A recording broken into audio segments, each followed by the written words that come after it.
I do it for play. Hard work, hard work, I earn my pay. Hard work, hard work, we're on the go. Hard work, hard work, hard work, hard work, hard work, hard work, work. There you go. Hard work, work. Everybody doing it right. Hard work, work, work. That's what I say. Hard work, work, work.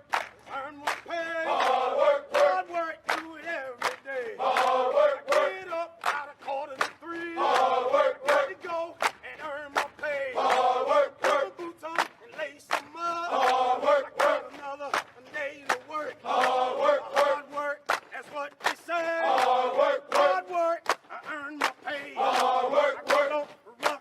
Move on now. Hard work, got to go make the call. Hard work, banging on the doors in the morning. Hard work, work. Get up and let's go to work. Hard work, hard work. You pack up the shoes. Hard work, hard work. You load them up. Hard work, hard work. Manifest. Hard work, hard work. You gotta do it right. Hard work, hard work. And here we go. And here we go. Hard work, with the sun, I'm ready to rock. Hard work, hard work. I'm earning my pay. Hard work, hard work. That's what they say. Hard work, hard work. We can win on out. Hard work, we gotta go and do the job. Hard work, load them up on the airplane. Hard work, in the early morning rain. Hard work, hard work. That's what they say. Hard work, hard work. Let me hear. Hard work, hard work. Hard work. Turn it up. Hard work, hard work.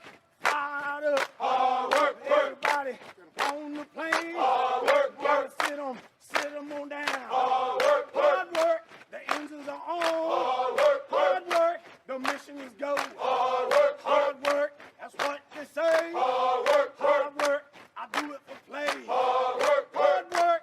I earn my pay. Hard work, hard work. We're on the go. Hard work.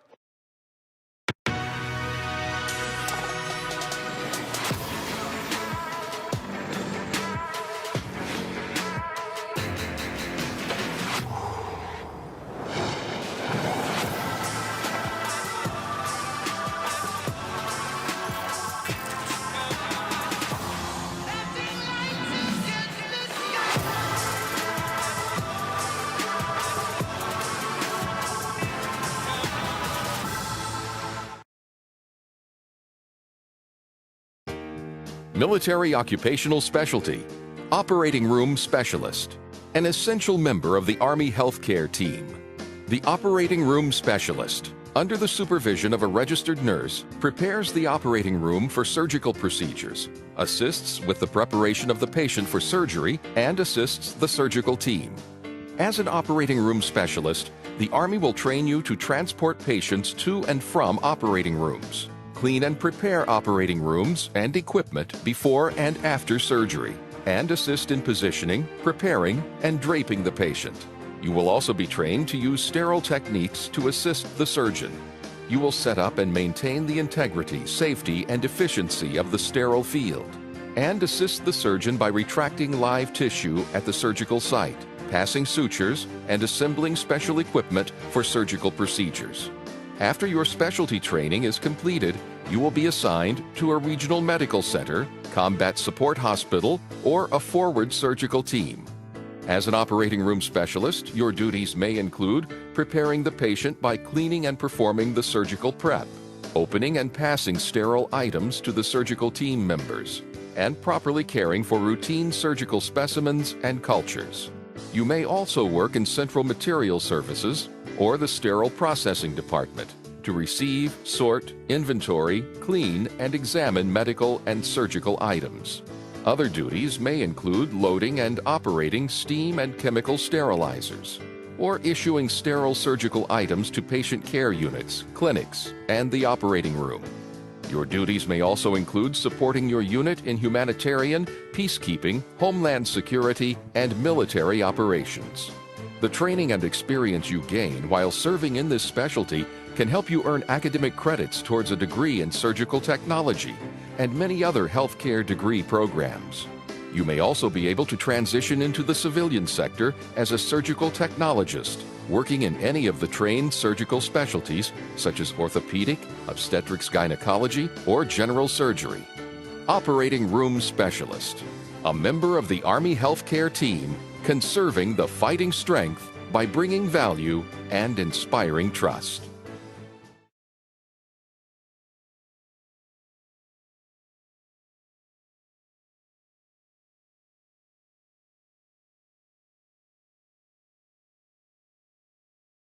Two, one.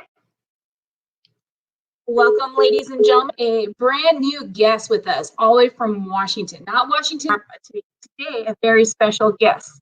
Took some strings, but we got her.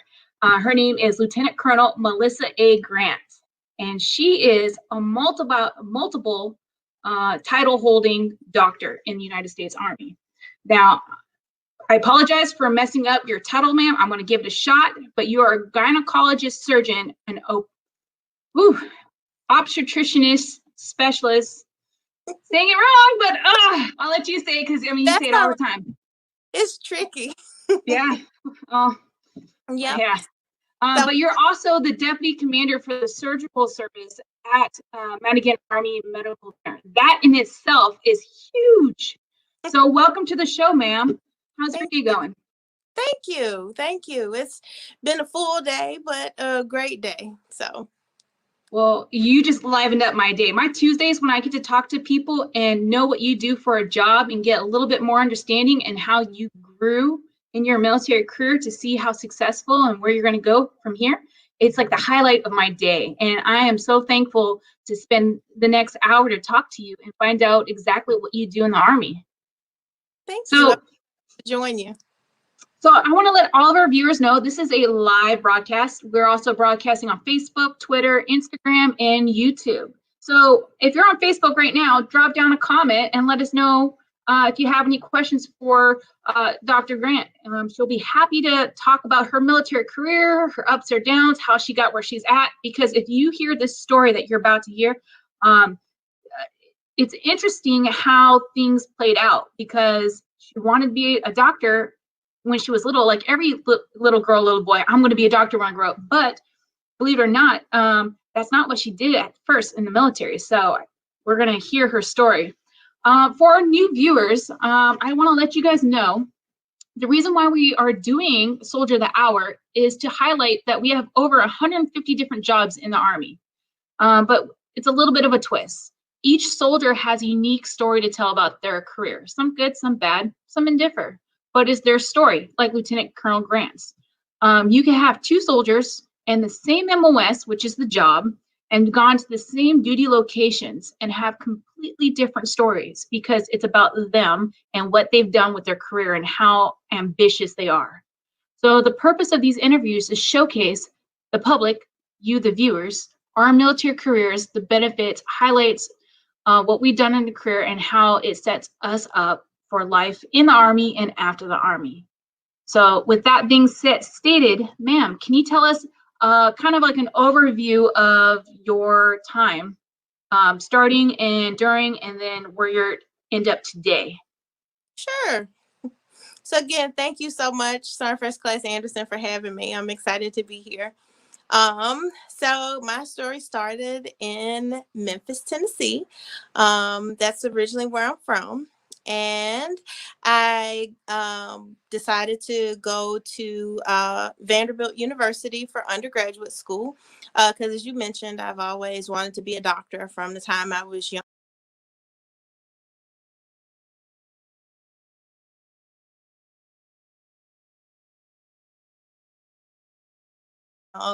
I was a kid that played with the stethoscopes and all that kind of stuff and things like that.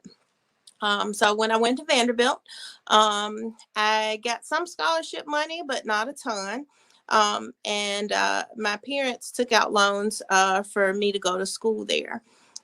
So I wanted an option that would allow me to continue my studies and may help my parents offset some of the costs for sending me to Vanderbilt.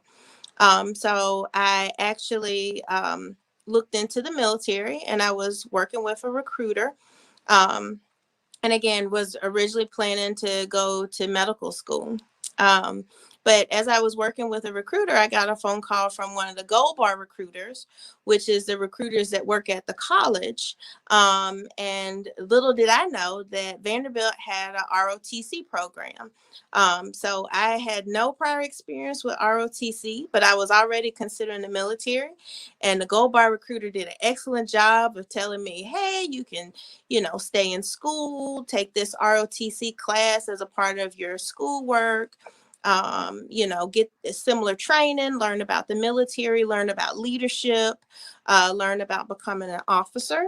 And so I was like, that's cool. And then there was scholarship money tied to it. So I went ahead and decided to join ROTC and got a little bit of a scholarship there. And when I started learning about the military and leadership, I was like, this is awesome. I think I could do this. So again, I had always wanted to be a doctor, and my plan was, my Gold Bar recruiter said, hey, you can do ROTC and continue and go on to be a doctor. So in my senior year, Vanderbilt is not easy. It was pretty challenging. I decided, I'm not ready to go straight to medical school. I think I'm going to do something different. And the Army gave me the opportunity to do something other than medicine. And so the Army puts you in an accessions process where they let you make choices for what job you're going to take. And I listed medical, aviation, and military police. So to my surprise, I got branch military police, and I did that for about 4 years and was stationed at Fort Campbell and then at Fort Jackson in South Carolina. From there, it was never meant to be a permanent thing, just kind of a break. I went ahead and did some additional coursework and started medical school at the University of South Carolina. And there I went to medical school with a HPSP, or a Health Profession Scholarship Program scholarship. And that helped to pay for the bulk of my medical education, which is a big deal when you're a doctor, because most doctors will graduate with well over $250,000 worth of debt between undergrad and medical school. But I didn't have nearly that much debt because of the path I chose. There, came to Madigan Army Medical Center in Washington State when I chose to become an OBGYN doctor. And so what that means is I am a specialist in women's health.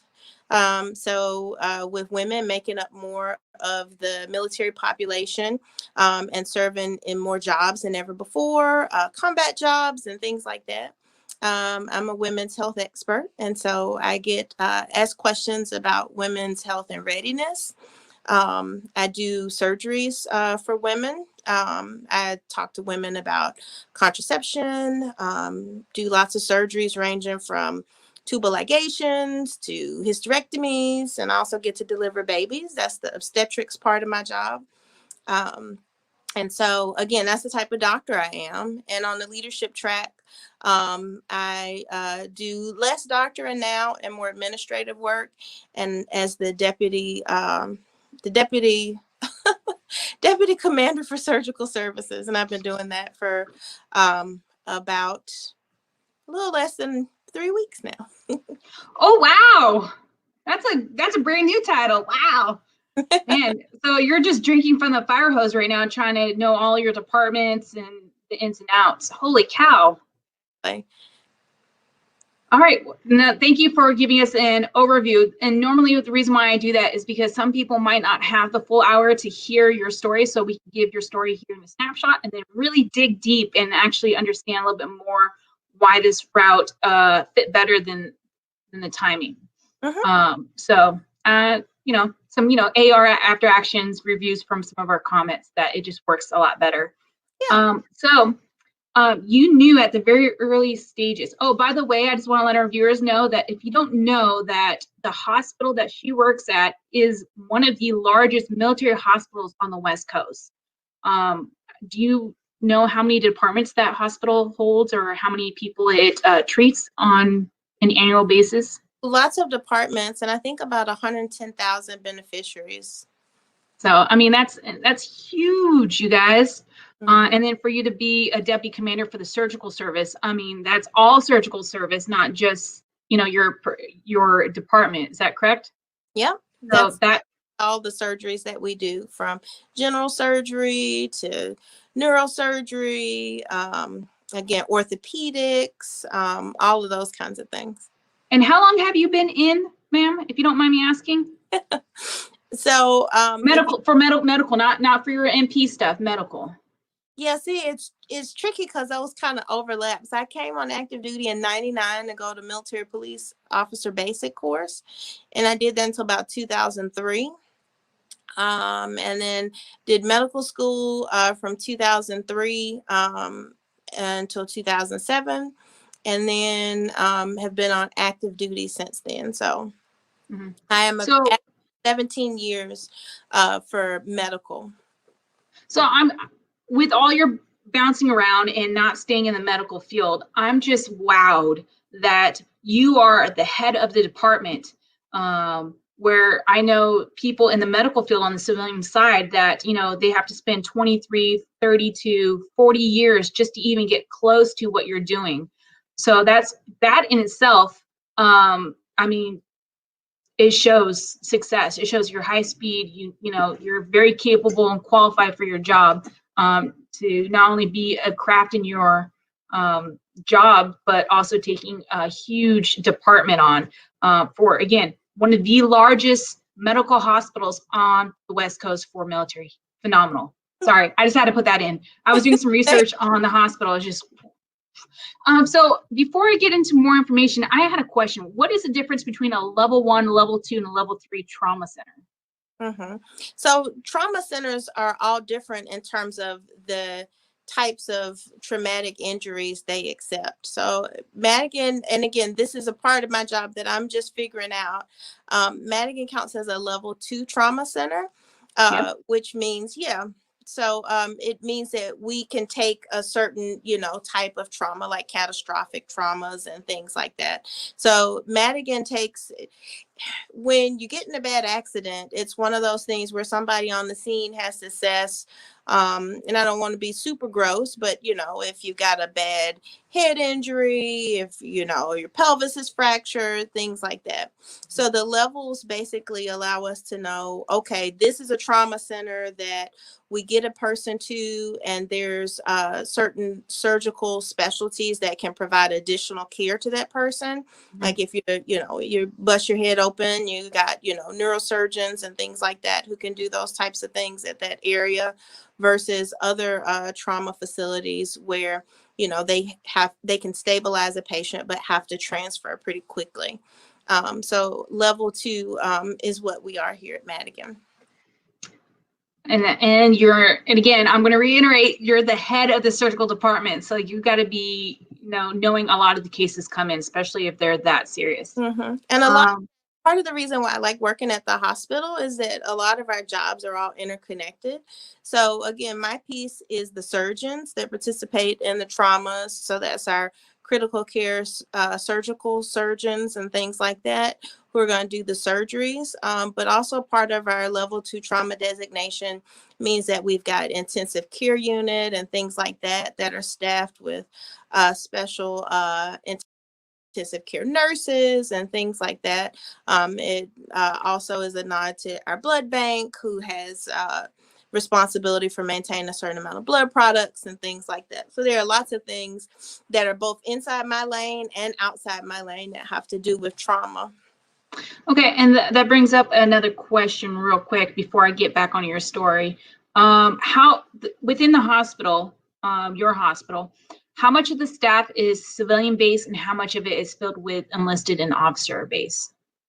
You know what? That's a really good question. I think that the vast majority of our hospital,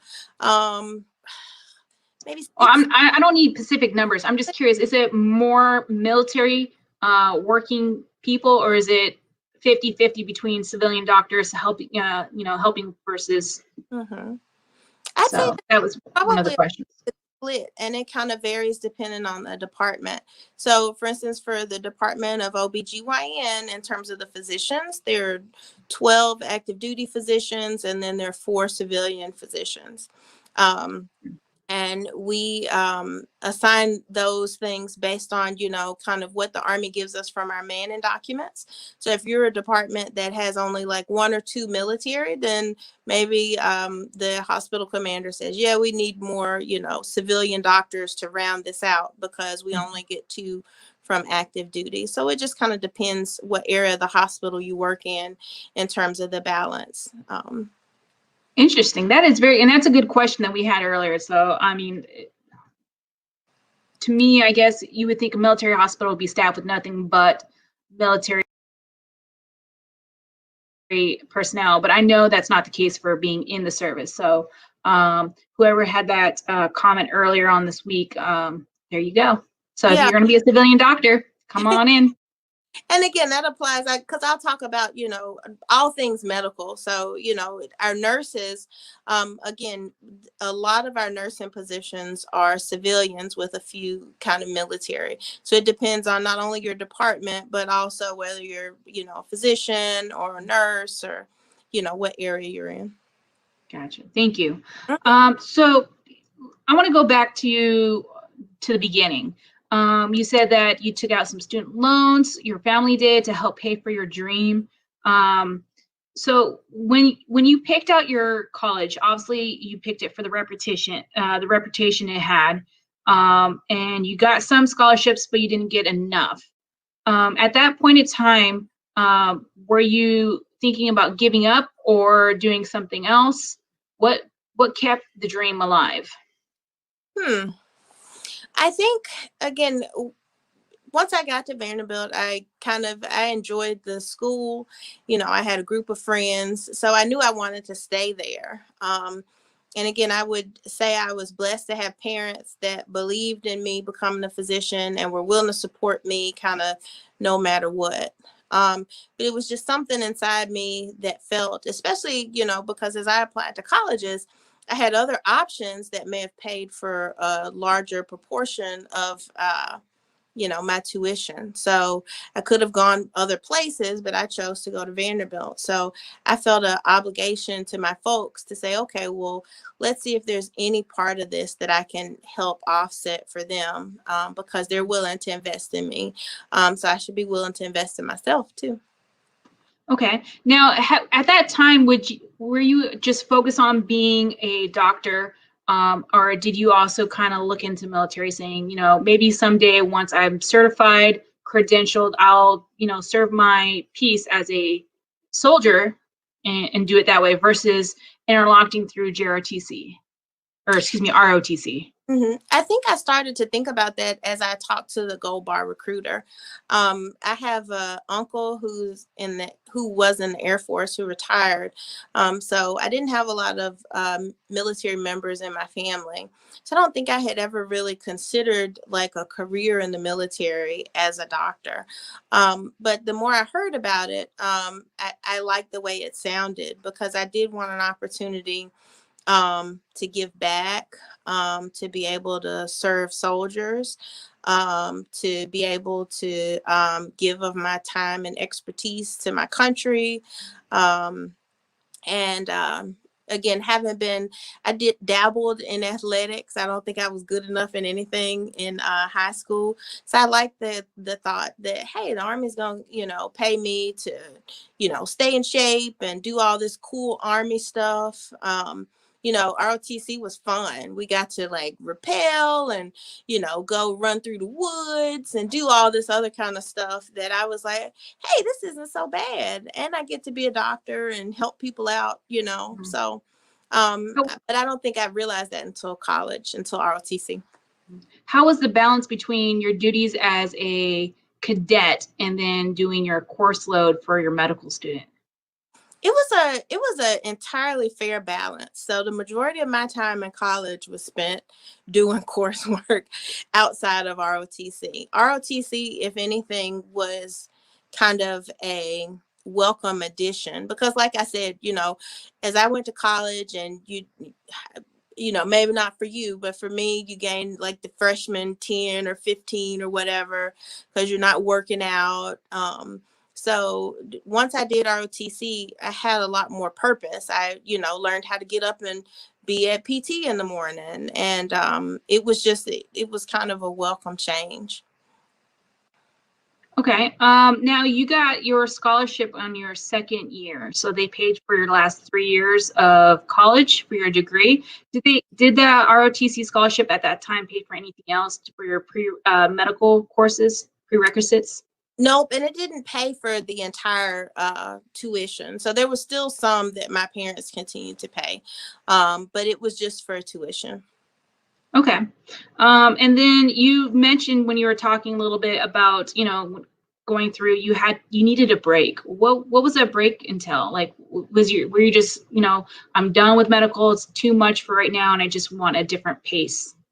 I think part of the way I tried to get after being medical was to try to, let me see, to stay driven across many different ways. So I did the honors program, which involved like some research on my own. In order to be pre-medical, you have to take certain coursework, you have to take the MCAT, you have to make good grades, you have to kind of be focused and do all the extra stuff necessary to get to medical school.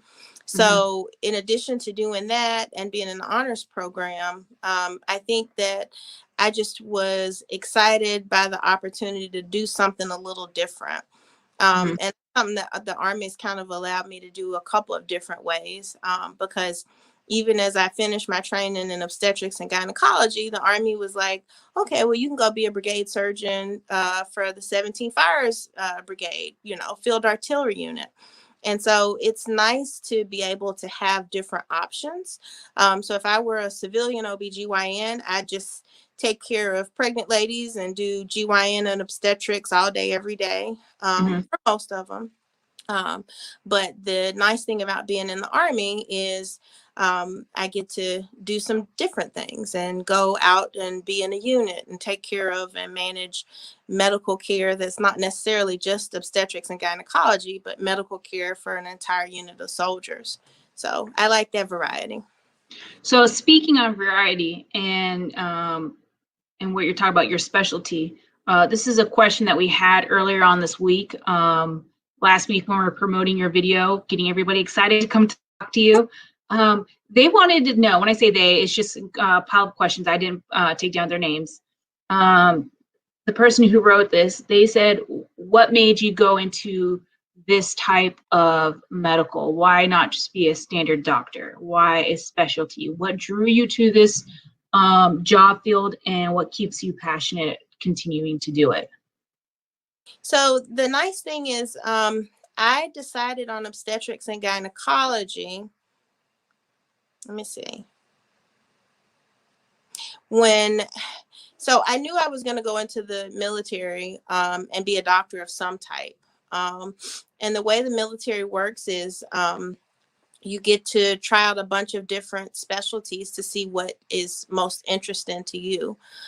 So while I was in medical school, doing my clinical rotations, I got to try out lots of different things: family medicine, psychiatry, general surgery. And the thing that stood out to me most was obstetrics and gynecology. And I think it was because it's a good mix of primary care, where you get to kind of follow the same patients to see them through a process. And surgical, which is where sometimes surgery can be very much, you know, you come in, you get your gallbladder out, you know, I may not see you again, but it's very procedure oriented. So I liked having a mix of both, which is where I get to see patients and follow them, take care of patients through their pregnancy, and sometimes even get to deliver their babies. But also to be very procedural and get to work with my hands, which is where I get to do surgeries and deliver babies. So OBGYN was just the best mix of those things for me. And the Army allowed me to do that. So that brings a follow-on question from that topic. Is that normal, the way that you get to jump around and kind of feel like would work best or what you have an interest in. Is that normal? Can a civilian person do that through their medical beginnings and figure out what they want, or do they have to already decide that they want to go into surgery? They want to go into family practice? So medical school for doctors is kind of set up to be that way, where you'll have different rotations where you get to try different things and kind of see what suits you best. And that's what allows us to specialize. And again, the key thing is you specialize based on the needs of the Army. And so OBGYN is definitely one of those things that the Army says, hey, we still need active duty.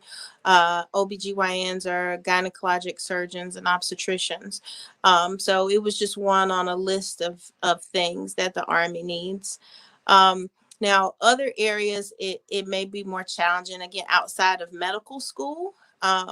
But that's where my understanding is folks can be made aware of the options and then choose how to specialize. And I think the Army's got some great options and opportunities for people to either, if it's official, which is kind of what I did in terms of different jobs I have, or unofficial in terms of going to shadow a place where you have interest. I've had students, come and hang out and kind of see what we do. We also have a military medical school in U-Shoes, which is up in DC-ish area. And so those students also rotate out here and at lots of other medical centers to figure out what they want to specialize in. That is very interesting. Now, this is my question. Now, would you say the same thing I'm saying? Curiosity. Is Army hospitals always a training hospital? You're always trying to improve somebody else's skill set, and the way to do it is hands-on. Would you say that, or is it more like a normal hospital where you're coming here to see an expert and that's what you're going to get? That's tricky. I think the terminology for a teaching hospital is a hospital that has, certain types of medical training programs. So, for instance, Madigan Army Medical Center trains resident physicians, so trains doctors, but we also have other training programs here. Where we have LPN students who are nurses and things like that. So Madigan is in the truest sense like a training hospital, like we have military training programs. Now, I think the nature of the military means that we're always kind of trying to give people opportunities for training. So there are other hospitals, like before I came here, I was at General Leonard Wood Army Community Hospital at Fort Leonard Wood. And most of those places will have some type of trainees. So a lot of times, like the Special Forces medics would need to learn how to deliver babies so that when they're, out doing their secret squirrel stuff in Afghanistan, labor, they can catch a baby. So, they would rotate with us. But in the strictest sense, Leonard Wood isn't a training hospital, but there are lots of people that may be in training positions at a hospital at any given time. So I don't know if that answered your question or. It does, because I think we're always wanting to learn and better ourselves. And I think the Army in general, we're always after more knowledge. So thank you for answering that. I think that's really built into kind of the military mindset, which is like, you go to a place and we all had to learn somewhere, combat lifesavers doing IVs on each other and stuff like that. So I think the military, one of the things I appreciate about being in the military is we're always trying to train and teach each other and understand what it's like they've been there trying to learn. So yeah, working with my 68 Whiskeys, our combat medics, doing IVs on ourselves or on weird body parts. Might not be just the arm, it might be somewhere else to get a vein. It's fun because it's not same thing after same thing, being very standard. They're always looking, well, I might not have an arm, you might have to go for the foot or maybe somewhere up more towards the jugular. So it's just very fascinating. And people like me that's not in the medical field, that there's certain things that I get to learn and train with our 68 Whiskey. So that's why I kind of always intentionally view that it's a training job field, that you're always training people left and right to be better, to be multifaceted. So definitely. So when you were in ROTC, ma'am, and you decided that, you needed going straight into medical school wasn't your best option at that time. Would the Army given you that opportunity to go to straight into medical school, because that's why you're, going to school for? You're doing all your pre-medical classes. So my question on top of that is, if the Army would allow you to go straight, what would be the next step for you? And since you didn't, I'm just curious that why the Army didn't still kind of put you in the medical field. I know you had a job list and MP was number 3 on your list. So I was just curious, how come that didn't line up? What were some of the factors behind that? I think it's just the way the process works. So what happens in ROTC, and again, that's been many, many years ago. So I'm sure it's much more streamlined now, but so you submit your list of, like, I think it was 6 branches that you're interested in going into. And that happens for all ROTC students at the same time. And based on, your order of merit list and how well you're doing in ROTC, you get matched up with like your first, second, or third choice. And it also always comes down to needs of the Army. So if the Army's super hurting in some area, then, they may have selected you for something. So what happens with medical students, or when I was in ROTC, is you get that educational delay. And that's basically, it was my branch. My branch was, hey, she's not going straight into the military. She's going to medical school. So when I decided I didn't want to do that, I kind of screwed up my own timeline because I had to get assessed late. So in other words, everybody had already kind of gotten their own assignments to go to their top couple of places. But as I submitted mine, a lot of those places had already been matched up. So my top choice had been Medical Service Corps, because those are the other folks who deal with medicine. So that was kind of a natural choice, but it's also a very popular choice. And so because I went late, it wasn't an option for me, because all those slots. Man. I put aviation second just because I thought it'd be cool to fly, helicopters. I've never flown anything in my life. You just don't get aviation second because all the hardcore aviator folks get it. And MP was my third choice, but I really think things happen for a reason, because I learned a lot about myself being a military police, and I also met my husband being a military police. So, and here you guys, I don't know, 17 years later. Yeah. And you have a beautiful little girl too. Thank you. So, all right. So you got the MP Corps, Military Police Corps. You said that you grew from that. I don't want to really focus too much time on that, because you are now a doctor, and I want to know the ins and outs of how you became that route. But can you briefly tell me how hard it was to get your job training, and then what some of the takeaways you got from that job skills? It's interesting. I'm just one of those people that I think things happen for a reason. So I know we don't want to talk too much about being an MP, but I really think it set me up to decide to be an OBGYN. Really? Because being a military police officer, I had to respond to, high stress, high intensity things that were going on. That's the first place I learned how to, stay up all night if I had to.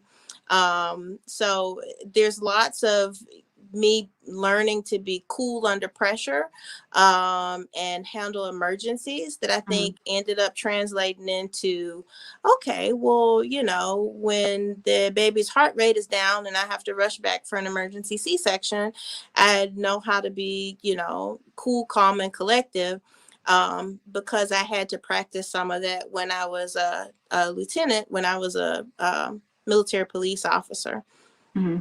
Now, when you were an MP in the MP Corps, you held the position of a platoon leader. So you had soldiers that you had to keep up with their train just like them. And then you had the administration work behind that. And then you're also an exclusive officer, which we call you guys XOs, which you were in charge of your company's equipment, manning, and tons of other stuff. Mm-hmm. Then where else? Were you a company commander at all, ma'am? I was not. So I was an XO, and then I moved to be a The S3 training yep, officer? job. Mm-hmm. So was that battalion level or was that at a brigade level? It was at brigade level. Okay.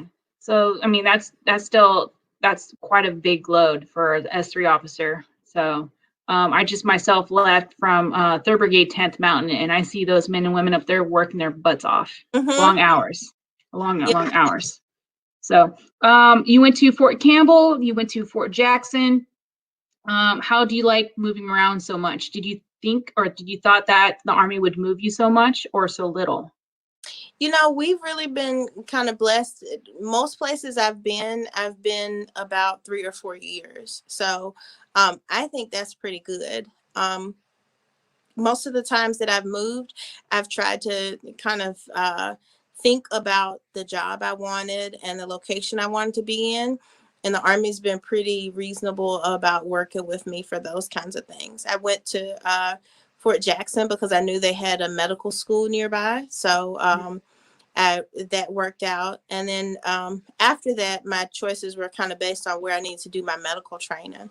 So I wanted to come to Madigan to do residency, which is a 4-year specialized training to learn how to be an OBGYN.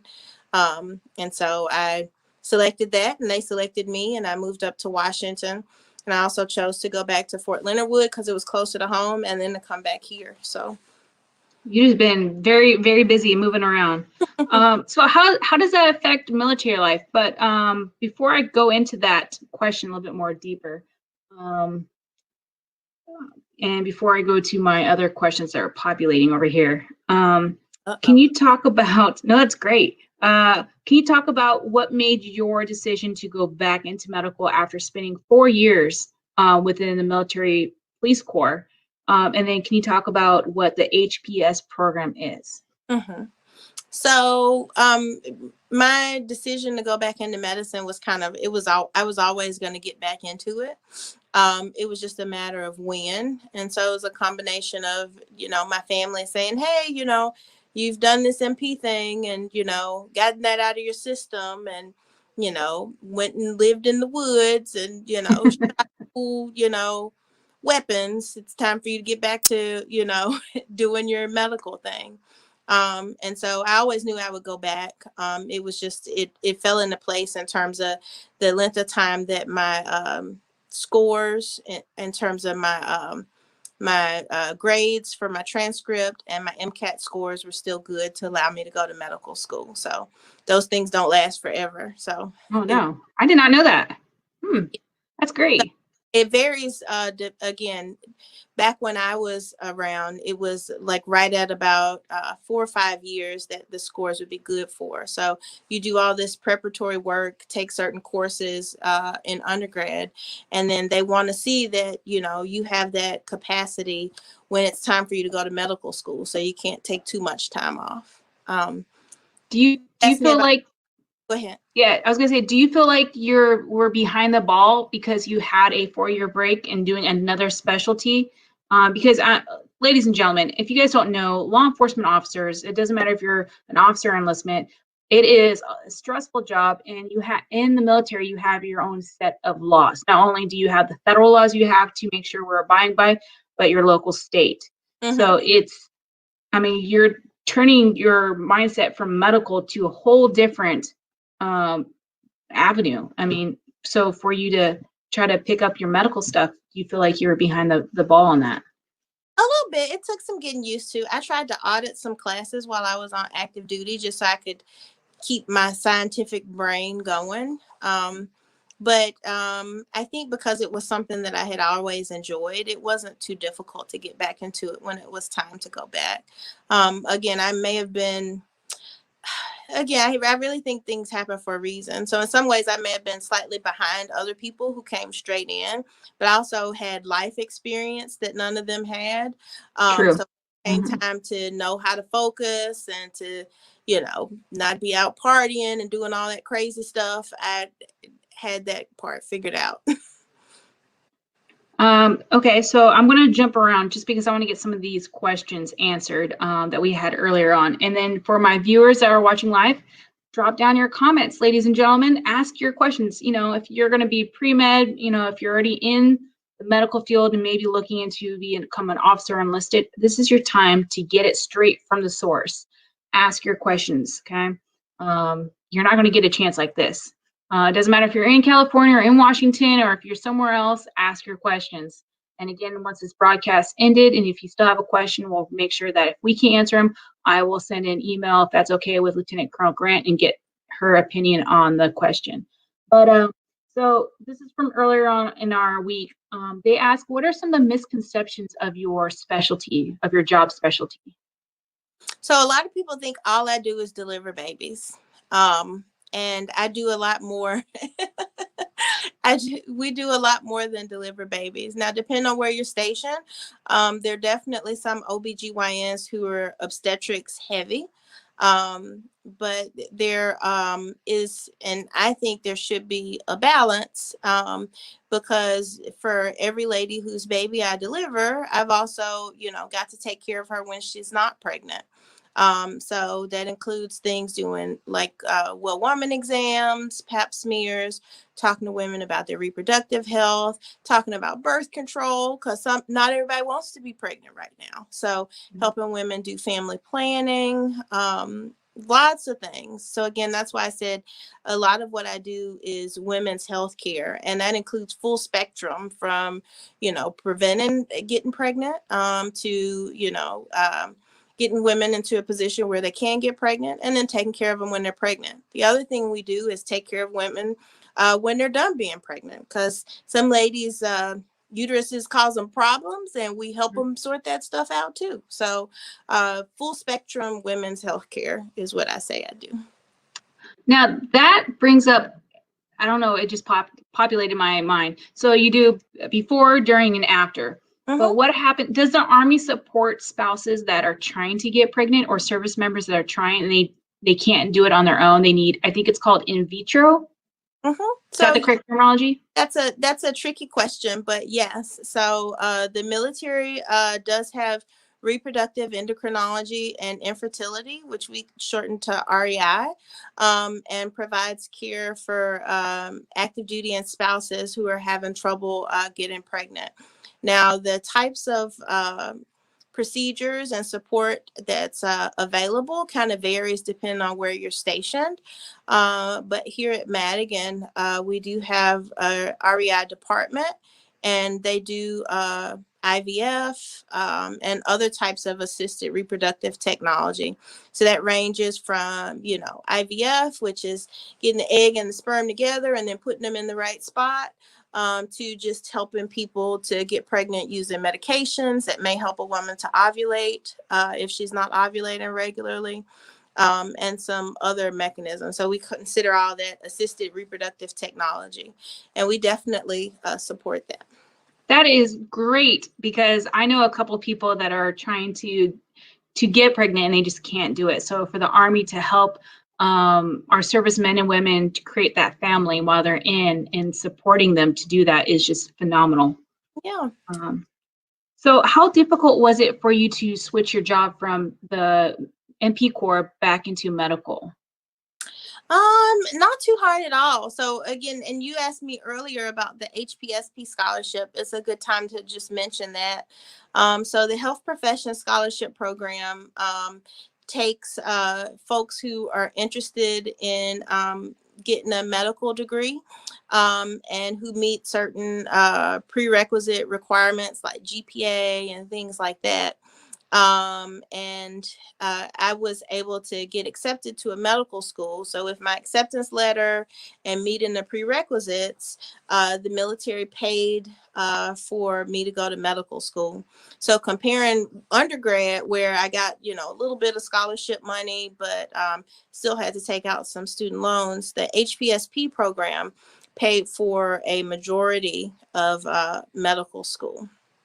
Now, do you get to pick your school that you want to attend or to go to get your medical degree from, or is it something the Army dictates that you will go to this school? So as long as it's an accredited program, so you can't go to, some, place that is, somewhere that isn't accredited. But if it's an accredited medical school, then the Army will pay for you to go. And there are lots that are there. So all you have to do is, and again, there are different nuances to how the HPSP program works. Definitely talk to your recruiter about that. They can help you. But whoop, whoop. But the biggest thing is that I had 2 letters of acceptance from 2 medical schools. So I was able to choose which one I wanted to go to and still do the HPSP program. So what recommendations would you give either somebody who has not joined and it's looking to do this route, or somebody who's already in, let's say, is another MOS that's looking to become a medical officer? What some advice would you give them to go to make it easier? I think, again, my best advice would be to talk to a recruiter to figure out the prerequisites, because there's some things that you have to meet certain criteria for, have a certain GPA or have certain coursework. Said, hey, for you to be interested in something that's not an immediate option for you. But the other thing is that the thing I appreciate about the Army is the Army is willing to invest in you. So once you can meet those criteria, then, they kind of set you up for success from there. And it's never too late. Again, I know lots of people who have come to, medical school after being infantry officers, or after being switching over from being nurses. I know folks who have always wanted to be a nurse, so the sky's the limit. There are all kinds of options that are out there, and there's always a need for medical professionals, whether nurses, doctors, medics. So do you find that was there ever a surreal moment where you were going through medical school and you're saying, I'm a soldier in the United States Army and I am almost having a free ride through medical school, and then you look to your left and your right and you say, okay, these graduates will still have to pay their bills, their student debt, and then try to get hired on to a hospital where you already know it's a for sure thing? yeah, most definitely. So there's some differences kind of along the way in terms of, how you match with like a residency program and things like that. So number one, the benefit was obviously, in terms of indebtedness, I had much less than a lot of other folks. Number two is I had a job right away. I didn't have to go out and look for a job or worry about where I was going to work. If anything, I just needed to worry about where I was going to be assigned. But again, I knew I was going to work straight out of medical school and residency. And again, I knew I was going to have the resources that I needed to be successful. So definitely. Okay, now I'm going to jump a little bit into more of your personal life. Now, you did mention that you met your husband while you're being a police officer, a medical officer, military police officer, and you guys kept in contact. You guys got married while you were still an MP. Where did that lead to? I mean, because obviously he's here in California and you're in Washington. So how was the struggle to keep your relationship going and then still being highly successful in both of your careers? I think, it was interesting meeting on active duty. We were kind of like-minded folks in terms of the things that we thought that were most important, and in terms of us deciding our priorities. So I've talked with a couple other like dual military families about things that help make them successful. I think number one, just understanding each of our jobs. So, when the phone's ringing late at night for me, there are sideways looks because a lot of times the phone ringing late at night for him too. So we kind of have that understanding. I think the other thing is that we understand our career progression. And so we've tried to look at and make decisions on where we're going to be stationed based on priorities for the other person. So for me, going to Fort Leonard Wood is not known to be the pinnacle of obstetrics and gynecology, but it is the home of the Military Police Corps. So when it became time to say, well, where should we go? It was kind of like, okay, well, this is good for you, and it'll work for me, so we can do that. Similarly with him taking a command in California, again, command is an awesome responsibility, and it's something that not lots of folks get an opportunity to do. So, when you get selected for command, that's, an awesome opportunity. And so we talked about it and said, hey, we're set here in Washington. We've been here before.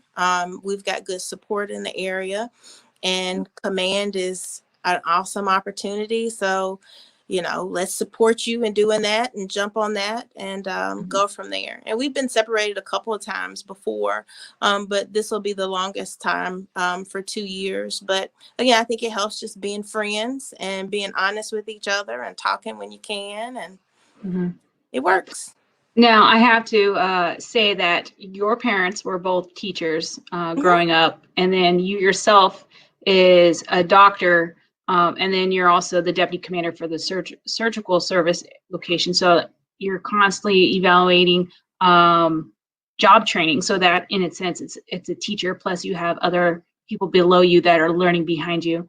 But your husband is also a PhD holder. So that, I think your family is just born to share your wealth of knowledge. Any idea what the little one is saying I know she's very young, but any idea what she's saying that she wants to do? She's the daughter of 2 lieutenant colonels, so she just knows she wants to be in charge of something. She doesn't, but she likes thinking she's in charge of mom and dad, but she's not quite sure yet. She has some liking of science and medicine stuff, but she's also seen the late nights and the early mornings, so we're kind of leaving it open. Okay, not pushing her to be either a military police or a doctor. You're not like and compromise stuff. Sometimes she likes to watch police shows and thinks she's gonna be a police officer.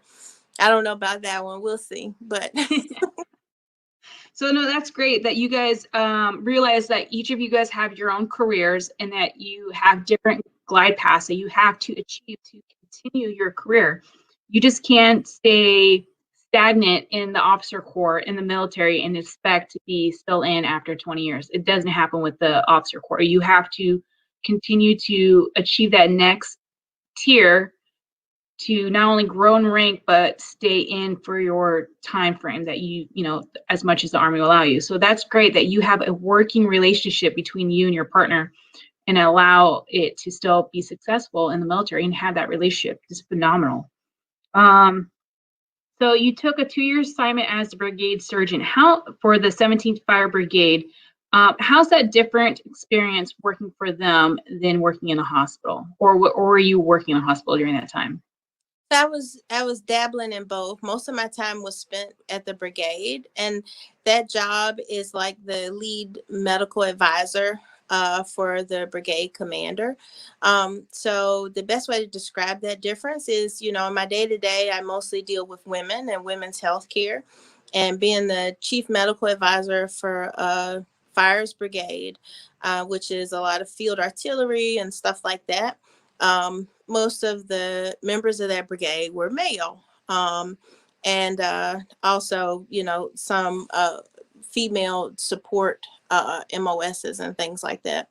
So my job was to keep the brigade commander aware of the unit's medical readiness, and to provide mentorship, leadership, and support to the medical assets for the unit.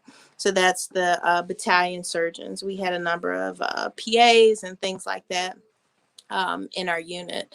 And so that's a lot of, being aware of profiles, being aware of how long soldiers have been on profiles, who's needing to start the MEB process or be looked at for whether or not they can continue to meet the requirements of their MOS or their military job, or whether they need to be looked at for a different job in the military. So it was quite a different job. But again, I think, like I said before, things happen for a reason. And a lot of time in the hospital, you know, we're in a hospital setting, and it can be easy to overlook the unit side in terms of, well, how is the unit interpreting this profile? Or, you know, this soldier I'm going to send to the lab, and they're going to be there, and they're going to do all these things. Well, you know, how does it appear to the unit when the soldier is at the hospital for 2 to 4 hours getting labs done and for various appointments and things like that? So I think it's a good balance to be mindful of what's going on in the line units as well as what's going on in the hospital with medical care. All right. And then I'm glad that you said that, because it brings me into another question that we had earlier on the week. This question is, what is the difference as a surgeon? I've never been to the field and saw an OBGYN doctor there, but as a medical officer, how is it, where's my question? How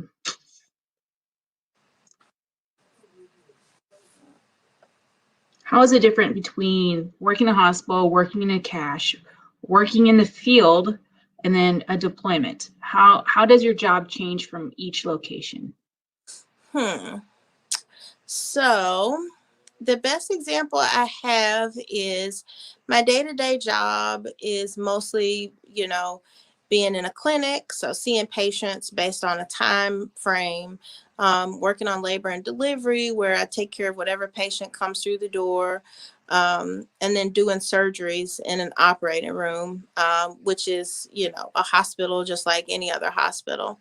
So my job when I'm not in the hospital and I'm in the field doing like a training event, for instance, I went to JRTC a while ago, and my job there is a lot less OBGYN because there aren't as many concerns. I can definitely advise patients if they have concerns that I can address out in the field.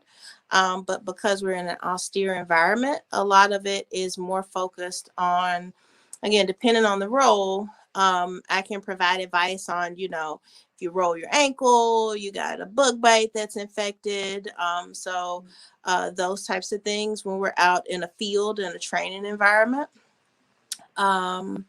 And again, not specifically just taking care of women, but also taking care of the women that are in the field and also the male soldiers that are out there. Now, when we deploy, OBGYNs can deploy in one of two roles. We can deploy as like just a general medical officer, and that's a lot more of those, you know, do you have pneumonia, listening to your heart and lungs, listening to your taking a look at, you know, knees and ankles and injuries out in the field. But when we're assigned to a cache, we do a lot more of a surgical role. So that's a much larger medical facility. And so that's where we assist general surgeons in their big cases, and also do cases on female soldiers in those circumstances. So laparoscopic cases like, you know, ovaries can get twisted. Some people manage to get, you know, pregnant and need surgeries and things like that. So our role changes kind of drastically depending on where we are at the moment. Okay. Now, and then that kind of brings me into this question that I have, ma'am. And for our folks, we're running out of time, so I'm going to shoot these questions off a little bit quickly. I hope you don't mind, because I know you're a very busy lady and you probably have tons more work to put in. So for your time at Fort Leonard Wood, Missouri, when you were working at that hospital as a department chief, and then now where you're a deputy commander for the surgical ward, how was those two different job settings? Not only are you doing your job, but then you have an additional duties. Can you explain to our audience what, having those titles, what do you do other than administration stuff that is different from one hospital to the other? Mm-hmm. So again, being a department chief, again, my primary job is doing obstetrics and gynecology. So seeing patients, delivering babies. When I step up to take a department chief role, I'm a lot more responsible for department responsibilities. So how many appointments do we need? Providing expertise across the post. So when people have questions about their soldiers, needing to be on a pregnancy profile, things like that. And directing the doctors and nurses who work under me. So that means I'm, evaluating people, mentoring young doctors and nurses, telling them how we can improve, things like that. So that's a lot more of that job as a department chief, a little bit more administrative, running a day-to-day department. And again, my job at surgical services is much more administrative than, the surgical stuff or even the OBGYN stuff. Do you ever get to jump back in and do a couple surgeries here and there while you're, doing what you're doing? Definitely. So the Army invested in me as an OBGYN. So it's up to me to maintain my practice. And so, Oh, wow. Yep. So I was just on labor and delivery earlier today. I still do call, which is in-house, and deliver babies and do surgeries with the residents that we train here in OBGYN. Is that normal for like any other hospital and their doctor staff? Is that like a normal thing? Because I feel like you're just a huge workload. It's like, hey, by the way, not only are you doing your recruiter stuff, but I want you to do I want you to run recruiting. I'm like, whoa. Again, I have to kind of choose carefully. So, I can't do as much, clinic work because clinic, I'm constantly seeing new patients, following up on labs, answering phone calls, stuff like that. So part of it is I have to maintain my skills. And so the best way for me to do that is to do some surgeries here and there. And again, that's a skill that if I spend a lot of my time not doing surgeries, then, I decrease in my efficiency and my expertise and ability to do that. And so I do a couple of days in the operating room and a couple of days on labor and delivery each month. That is so cool. I know that just that I know that I'm being weird, but that's just neat that you're head of a department and you're still getting your hands dirty and doing what you love to do. That's awesome. Now, ma'am, if you don't mind, I'm going to shoot these questions out to you quickly because I know we're running out of time. These are questions that we had earlier on this week. And some of them might be a little rebuttal, but these are questions from our viewers. What draws you to your job now being where you're at? Oh, my new job? I think let's not talk about you've only been in your new job for a couple of weeks. I think what draws me to being an OBGYN is helping women and talking about the things that women don't get to talk to anybody else about.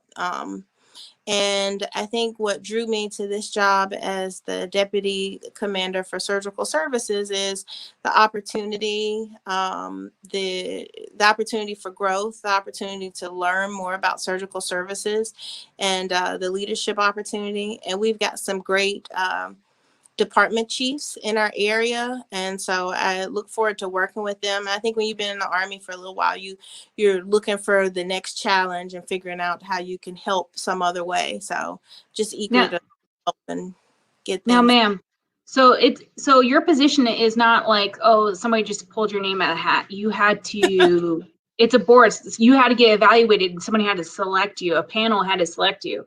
So 4 or 5, 10 other people got pushed the wayside for you to hold this position. It's great. Yep. And I interviewed and got selected. So, okay. Being in the service for so long, what keeps you coming into work every day? The patients.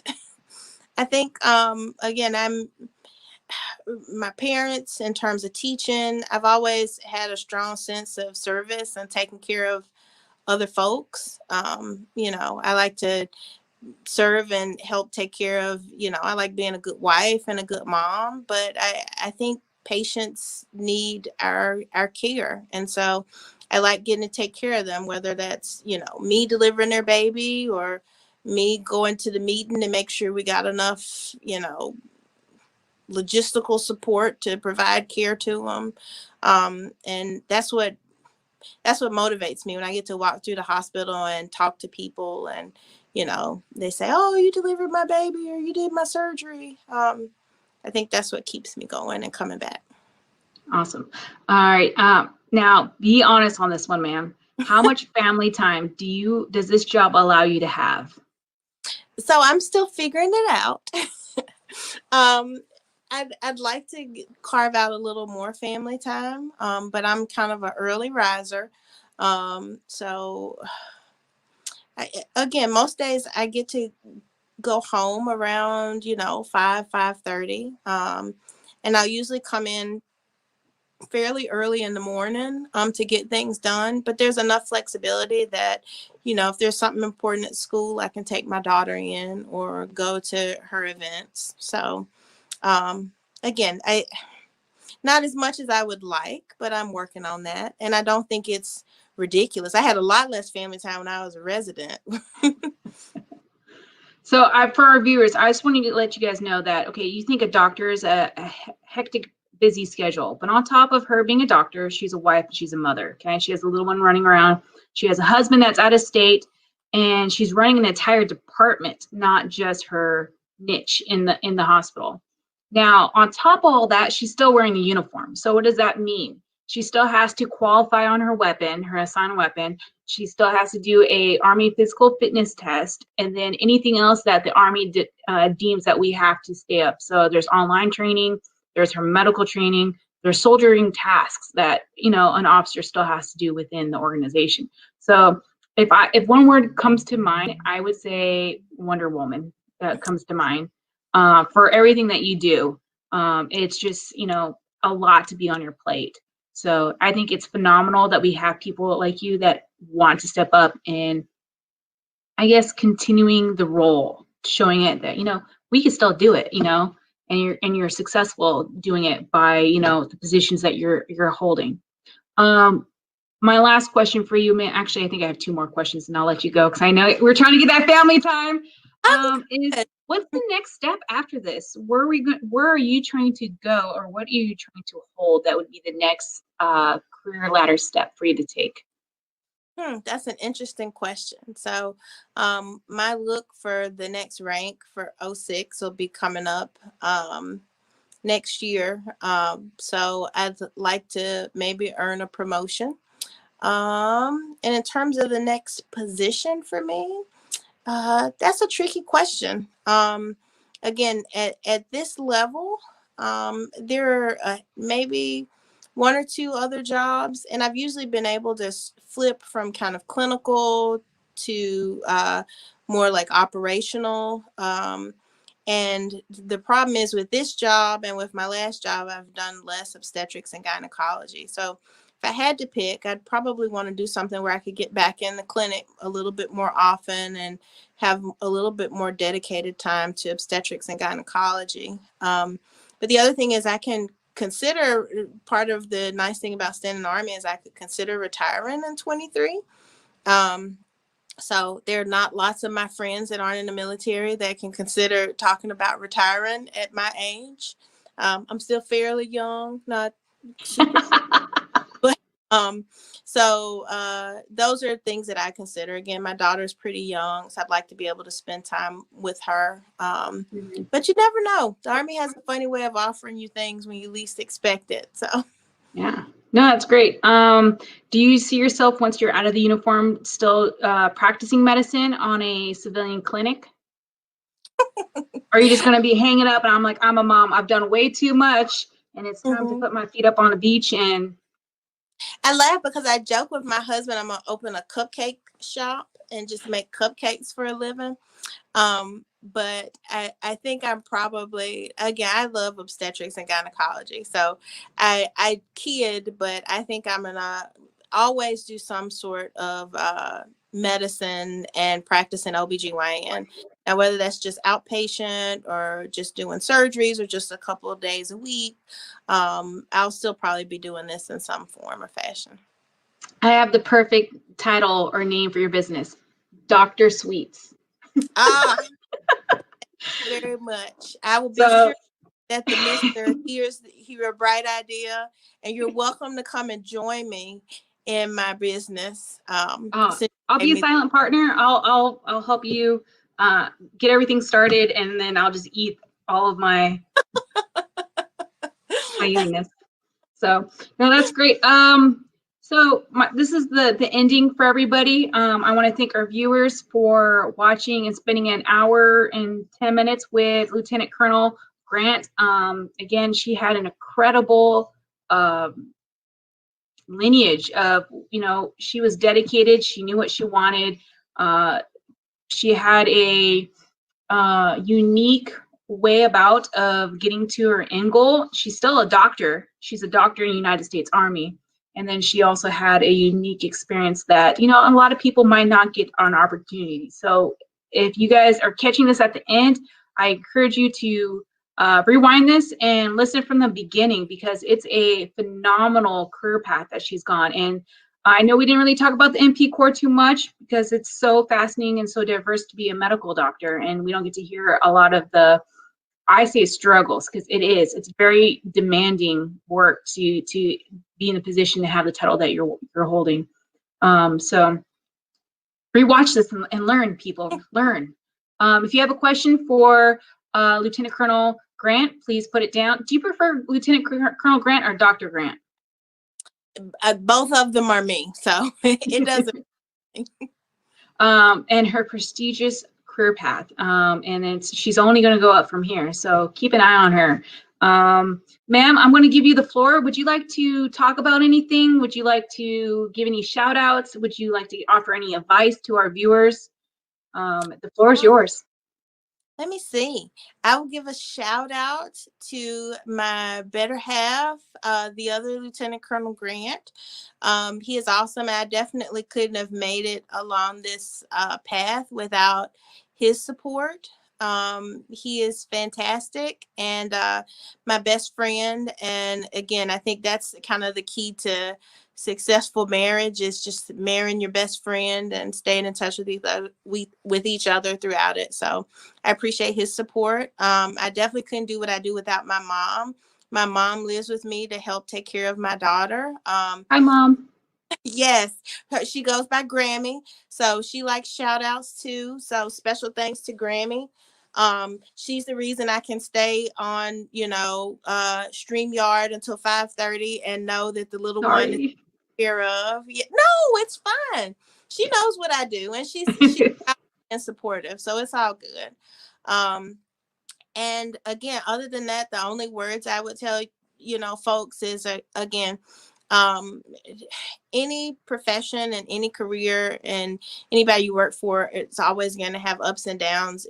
It's not always sunshine and rainbows, but what keeps me coming to work is the fact that I think we do good work. I think we do a good job. I like taking care of patients. I'm dedicated to making sure that we're doing the right thing for our soldiers and their families. And I think the Army is full of great opportunities for people to invest in themselves and get ahead. And it's never too late. So again, I appreciate all you're doing. I'm pleased to be on your show. I've heard great things about it. So shout out to our recruiters and all they're doing. But I think that's it. Awesome. Again, you have an awesome career, and I hopefully would one day be able to see you holding the top position in the medical corps. I don't know if that's your aspiration to do, or to stay in your profession of OBGYN, but I think, you could go all the way to the top because you're driven, you have a support system, and you're knowledgeable.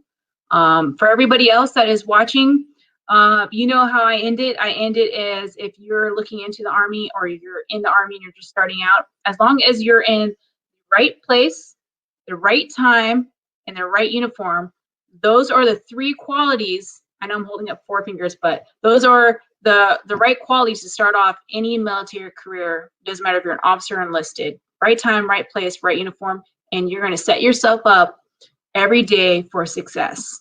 Until next Tuesday, thank you, ladies and gentlemen, for joining. Again, leave your comments below. If you're rewatching this, put down the hashtag rewatch, and I'll see you next Tuesday for another special guest. Thank you, everybody, and have a great day. And I'm going to